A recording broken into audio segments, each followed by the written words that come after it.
फखरुल हसन चांद जी से करना चाहता हूं।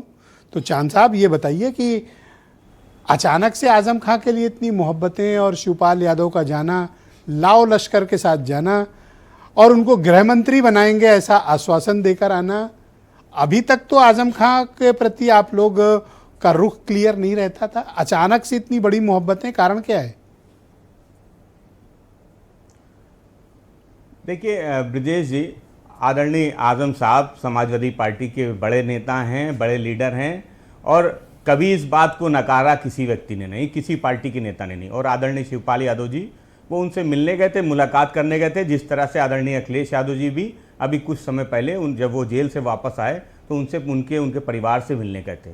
जितने सवाल उठते हैं कि माननीय आजम साहब के साथ समाजवादी पार्टी खड़ी है या नहीं खड़ी है, उनके साथ हम खड़े थे या नहीं खड़े थे, ये सारे सवाल विपक्ष के लोग पूछते हैं या दूसरे लोग पूछते हैं। माननीय आजम साहब कभी नहीं पूछते, उनकी पत्नी कभी नहीं पूछती, अब्दुल्ला आजम कभी नहीं उठाते। उनसे जब भी पूछा जाता है कि समाजवादी पार्टी ने आपके लिए क्या किया, तब भी उनका जवाब यही होता है कि समाजवादी पार्टी हमारे खराब समय पे हमारे साथ खड़ी रही थी।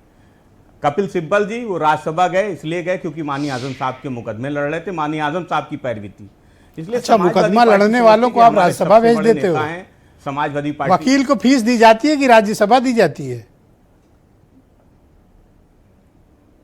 नहीं जी, जब हालात ऐसे हों कि चुने हुए मुख्यमंत्री जेल जा रहे हों, चुने हुए मुख्यमंत्रियों को जेल भेज दिया जा रहा हो और उसके बाद जेल भेजे जाने के बाद वहां की सत्ता बदल जारी हो, उनकी इमेज को खराब किया जा रहा हो, तो आपके पास क्या रास्ता बचता है? आप सोचते हैं कि माननीय आजम साहब के मुकदमों में जहां पे ऑर्डर रिजर्व होते हैं, 160 दिन उन मुकदमों में आदेश नहीं आते हैं, किसको वकील किया जाए?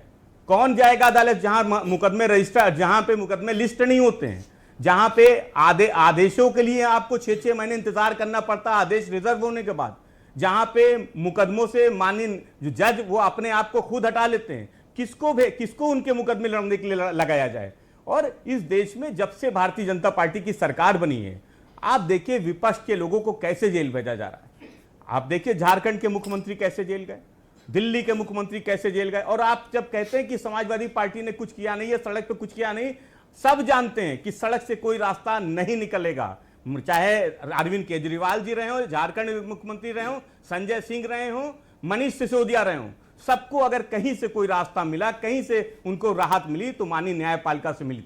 ये भारतीय जनता पार्टी की सरकार इस देश के लोग आपको जितनी चिंता हेमंत सोरेन की है, अरविंद केजरीवाल की है, संजय सिंह की है, आपने एक भी उदाहरण में मुझे नहीं बताया कि उत्तर प्रदेश में मुसलमानों के साथ कितनी ज्यादती और जुल्म हो रहा है, उनको पीटा जा रहा है, घर गिराया जा रहा है, उनके इनकाउंटर्स हो रहे हैं, उनको परेशान किया जा रहा है। आपने एक बार भी ये मुद्दा नहीं उठाया। आपको चिंता किसकी है? संजय सिंह की है?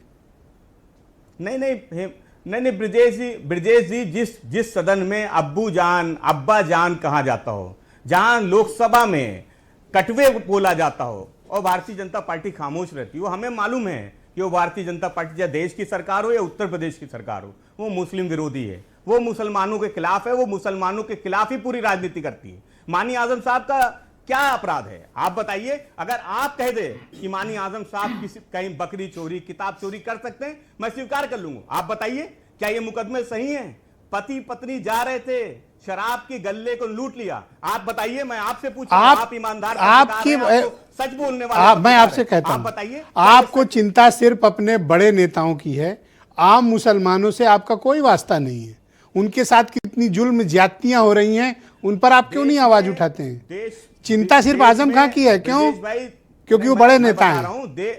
आम मुसलमान कहां चला जाए? उत्तर प्रदेश में नहीं, उत्तर प्रदेश में CA/NRC का आंदोलन हुआ, उनके मुकदमे आप पता कर लिए कौन लड़ रहा है, उनकी पैरवी कौन कर रहा है। आदरणीय अखिलेश यादव जी खड़े हैं या नहीं खड़े हैं, आप किसी से पूछ लिए, जो भी जितने भी आरोपी उनमें हैं, जिनके खिलाफ भी भारतीय जनता पार्टी की सरकार ने फर्जी और गलत मुकदमे लिखा है, जिनके घर और दुकान को तोड़ने का काम किया, जिनके ओवैसी की लगातार उत्तर प्रदेश में आमद ने आपको इस बात के लिए दबाव में ला दिया कि आप शिवपाल यादव को आजम खां के पास भेजें, उनको सलाम कराएं और उनसे पैगाम लें। देखिए, माननीय आजम साहब इस समाजवादी पार्टी के सबसे बड़े नेता हैं और हम सब उनको सलाम करते हैं, उनके जज्बे को सलाम करते हैं, उनकी हिम्मत को सलाम करते हैं कि 70 और साल, उनकी वोट 75 दिलाने साल की के क्षमता होने को के बाद सलाम भी करते हैं। अगर उन्होंने झुकना स्वीकार नहीं किया जी नहीं, मैं तो उनकी, कोई व्यक्ति हो, मैं पूछता हूं कि बंगाल में भी हमने देखा thank you sir, thank you sir. Next round में आपके बाकी विचार